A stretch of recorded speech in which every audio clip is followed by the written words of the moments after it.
is about music, community. To some extent, it's a coming-of-age story. It's about a 17-year-old, and it's about what happens over several generations. Because we have a character who's 150 years old, we can look at more generations than is possible in real life. So I think it's about a small place over time and how that might change and what that means for those young people just kind of entering into their adult chapter. I am originally from the suburbs of England, and I moved to Midlothian, to a mining area. And I live very close to the Scottish Mining Museum. And one day I drove through Newton Grange, where that museum is, and they were having a brass band gala. And I encountered all these brass bands and fell in love, first of all, with the sound, because the sound is remarkable. And then ultimately the stories and the people. Having now lived in an ex-mining community for 20 years, obviously I see it from the outside. And I think it might be more fascinating to me, perhaps, than some of the people that live there, because your own normal is only so interesting. But to me, I find the whole thing, the social history, the music, the politics, I find all of that remarkable. So my background is in traditional music, folk music. And I play the accordion, and primarily that has been my job since I was 17. So I was brought up with multi-generational music, with a working class form that exists for people to make their own entertainment after work. It's not a performance form, it's not a concert form. And I saw so many similarities in the brass bands. It's working class music, it's after work entertainment, it is something that people self-organize or self-create, and that many generations of the same family might do together. And those things are increasingly rare. So I suppose when I see those similarities, I find that quite exciting. I also live in a place where people don't talk like me. There's a completely different rhythm to the music of speech. And I suppose musically that catches my ear. And in terms of writing scripts, the dialogue is the most like music. That's the bit that has rhythm and punctuation and rise and fall. And so I've been there with these people who I've grown to love very much in the place where I live for 20 years, listening to their music and the music of their speech and their stories. I don't know, I find that fascinating. And, my love for that community is very real. My love for that music is very real. There are only so many ways you can express that, I suppose. The seeds of this were in lockdown. In lockdown, I didn't have any gigs. And so I started some of the things that are on, the list of things I'd love to do one day, and that was interviewing brass banders, interviewing miners and trade unionists, talking to people about the strike. I feel the weight of that industry and that time and the closure of the industry. I feel all that still where I live, but very little discussion about it. So I did a lot of interviews with people around me, and then with people in the wider brass band world, and then we made an online brass band, which was surprisingly successful. And that became the seeds of this. I didn't know it was going to be a play. I had started making audio drama in lockdown because I had no gigs. So I had a little bit of experience of writing scripts for audio drama. And the Lyceum in Edinburgh commissioned an audio drama because at that point their building was still closed and they were commissioning audio. So I wrote an audio for them, but that contract said they would have first refusal on a stage play. So that commission was also to write a play. Otherwise, I would never have written a play. It wasn't that I met these people and thought, this should be a play. I just kind of found this world and thought, I want to immerse myself in this as much as possible. And so various things came out of that. We made a series for Radio 4 of documentaries about brass bands. And so one of the very powerful people that I met during that talked about how the brass band was literally the only safe space in her childhood, and it was a reason to leave the house. And so, because our own household wasn't safe, it was a violent environment. So that was a very powerful thing to hear, And music is wonderful and it is empowering, but there's this whole other dimension to community work of any sort, which is that people need it. And that is no less true now than it was in 1985. And so that was one of the stems of Keli. What's it like for a teenager for whom this is their escape. And another very powerful interview was with a woman called Shona White, who might be the best tenor horn player in the world. So she talks about how difficult she finds what she calls real life. Music is, she says, playing the horn is easy in comparison to life. That was one of the quotes from this interview that I kind of had stuck on my wall while I was writing. And all her control comes out through a bent metal tube, you know. So it's taken 5 years from when I started writing this script to it being on a stage. I don't think that's unusual. So that's one thing that I've taken away from this that I've been saying to younger writers and younger theatre makers when I meet them is, it just takes a long time. Don't be put off. I've had a lot of conversations that haven't resulted in this play being made. I'm very, very grateful that National Theatre of Scotland came in as a partner. But before that, the process has been a lot of development with other partners that maybe don't have the resources to make the show, but were kind enough to have an interest in the show. So we spent some time in Hull, at Hull Truck, doing some development there. We spent some time with a company called Wise Children. They were instrumental in helping it kind of come out of an audio form into what it might look like on stage. We spent some time at the Lyceum doing work. So there have been many, many conversations and these little islands of work where you get to try things out. That development is absolutely vital, but it often doesn't result in somebody going, great, I'm going to put this on a stage. And so anyone that might be having that experience, stick with it. That work will never be wasted. So I feel like we learned an awful lot. We're very lucky to go down to the National Theatre in London and do some work there, and the National Theatre of Scotland were kind enough to come 500 miles to come and see that. And at that point, it felt like we had something ready for somebody to say, okay, yeah, I think we could partner up and make this happen. So you have a very, very slow climb, and then all of a sudden, the green light goes on and you start running. I'm very lucky in that I get to write words and music simultaneously, and I find that very helpful. That's a very symbiotic relationship for me. The way that I write is in prose first, so I write stories about characters I think might be in the play or the world in general, a lot of characters that never appear in the play, but I find that easier than trying to nail pieces of dialogue straight away, but everybody's different. And alongside them, I write pieces of music. Obviously, I don't have a brass band, unfortunately, on tap, so I'm mocking those up on the computer. Then I record myself reading the story, and I put the music behind it as a soundtrack. And then I go for a long walk, and I listen to that a few times, and I wonder how one influences the other. And that goes backwards and forwards, and eventually I throw 80% of those stories away, I keep 20%, and they become dialogue, and you try and form them into some kind of structure. But because I can go backwards and forwards between the music and the stories, it is very helpful for me for one to be able to influence the other, especially when you're lucky enough to get in a room with live musicians and actors, and you can kind of tweak them a little bit in real time. One of the similarities, I think, between writing the characters in a play and writing a piece of ensemble music, but a piece of music for more than one sort of instrument, is you want enough similarity for it to feel coherent as a whole, but you need enough variation between those voices to give everyone their own voice.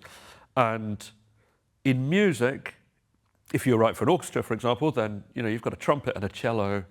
They make different sounds to start with, and you are therefore pushed to write for them in slightly different ways. And the characters in a play, if they all come from the same place, then that's a bit like a brass band. Everyone in that ensemble makes the same sort of sound, and then you try and give them their own little bit of individualism. Where it becomes sort of easier in this play is to have a character from the same place, but from 100 years ago, where the rhythms of speech were different. And I suppose we don't have recorded records. I don't actually know how those people spoke, but when I see their letters or what they've written down, there seem to be more words than we use now. I think everything we do is getting faster and shorter. So I enjoyed playing with Willie Knox in particular, who says at least 3 times more words than anybody needs to get the point across. And then Keli has this quite sort of sharp, spiky way of speaking. Those I definitely hear as a piece of music. So a really fundamental change that took place, the audio drama plays out chronologically, and we hear Keli's story just from beginning to end as it happens. But the play starts with Keli falling through the floor of the house and telling her story in flashback to Willie Knox. So that first moment in the play is 3/4, 80% perhaps of the way through, and we catch up with time through the flashback. That came from Emma Rice from Wise Children. When we did the development with her, the first thing she did was to play about with the structure of the script and ask, could we do it like this? And so that felt like a really fundamental change. That also opened my mind to how live storytelling, which is not quite the same as audio, where you can have two things going on at once in audio, and we can sort of deal with that. You can't really do that in the same way on the stage. So that was one big discovery. The other was that the amount of music and how busy it can be, it has to be reduced significantly to make sense on a stage. And for me, the biggest takeaway is the storytelling has to be clear all the way through. So the first bits of development that we'd gone in, I was kind of trying to get the band to do a whole gig and the actors to do a whole play at the same time. That's 200% information, and we can only take 100 at a time. So learning where to thin out, where to go up and down, how pacing works, which is not the same. They all felt like quite big milestones in discovery. The other big discovery was that the ending wasn't satisfactory the way that it had sat for a long time. We're so sensitive to story. Like, if it doesn't land, we don't feel satisfied, and we are surrounded by stories, real stories from our own lives and fiction and news, and so if that curve is off, that doesn't make sense. So I found that out in the first time we got to do some development, and didn't really solve it until, luckily before rehearsals, but quite late in the process. That's the point of development. If you come out of some of that development time with more questions than answers, I think that's right. I think you should do. You're trying to find the weaknesses in the piece of work, and then you go away and try and solve them. You're not usually finding the answers. As a writer, it's sort of all about you until you hand that rehearsal script over, and then it's about the director. And so my role in the room then was to try and help Bridie Shanahan, who directed the show, who's the most wonderful collaborator, and is one of those people that will take the best idea in the room, not her idea, and they'll take it from wherever it comes. And that's a wonderful environment to work in. But it's still her show. It's still her that's directing the show. So I hadn't experienced being a writer in a room before. I've been the composer in a room before. Where I learnt a lot was suddenly realizing that either storytelling isn't clear, so perhaps you need a few more lines somewhere. When you read the script through on the first day of rehearsals, and some beats of the play are not clear, or you realize you're saying something 3 times, you need to get rid of a bit, or a scene is too long, so, and those sorts of things I'd never had to do quickly before, so that was quite exciting. It's like, all right, we kind of need that tomorrow. So I found that quite exhilarating. I quite liked that process. I was very lucky with the musicians, partly because I'd had some time to work with them as a band previously. Also, the director, Louis Abbott, who is absolutely the musical director, absolutely fantastic, is an old friend, and we've done a lot of work, so our communication is very, very quick. And our tastes are quite similar. So the scale of this show has meant things are much slower to implement than I'd ever experienced before, because every department needs to take on a change. And once you get into tech, that becomes slower still, because every change has to become a queue, and that queue needs to be programmed by every department. There's a new level of patience that I've had to learn, which is good for you. The key themes for me were about the importance of spending time with other people doing things. That's almost the biggest one. The other is that we all need help, that is a given. Whoever we are, at some point in life, we're going to need some help. And they ended up being the primary things. Music is also vital, but music is a vehicle for exploring those themes, ultimately, I think. It could be football. It could be poetry slams. It doesn't really matter, I don't think, what the activity is. Music happens to be my thing, but I don't think the point is we could all be saved by music. I think the point is we all are going to need other people in our lives. I think in terms of Keli opening to other people, Saskia, who's the woman that she meets in London, is quite important to this. Keli has a lot of defences around her and pushes people away quite a lot. And when she meets Saskia, she sort of tries to do the same thing, but Saskia's not taking it, So Saskia kind of pushes through Keli's defences and goes, nah, come on. I to some extent, I see a younger me in you. I know this game, and it's a sad road. There's a better road. And so it feels like this is an important thing for Keli. There's this stranger, really, who has decided that they believe in Keli enough. And actually, a lot of people around Keli believe in her, but Keli finds that very difficult to see.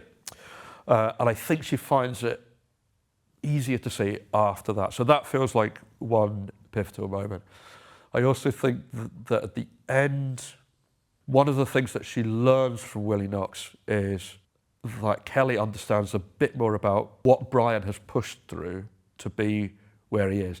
Brian understands more about why Keli's life is difficult, and once we have those little bits of empathy with each other, it's so much easier to get on with people. A wonderful, magical thing about theatre.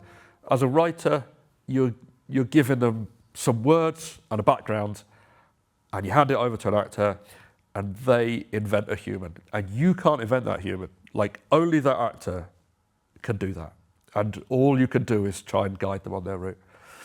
And so the scenes between Keli and her mum, Jane, which is Liberty Black playing Keli and Karen Fishwick playing Jane, there's a moment where Keli says, "I'm so tired, can you see it?" Which, it wasn't a throwaway line from me, but it was just a bit of dialogue, And the look that Jane gives her and the way that Keli was delivering that line had this real effect on me, which was, that wasn't my work. That was these two humans, and it gets me every time. And that's those people. Do you know what I mean? There's no amount of writing, because that's 3 words and a look. That's all it is. There are lines in that play I agonised over. That wasn't one of them. And so it's like, yeah, all right. That's kind of what theatre is for me. It's humans crushing my soul.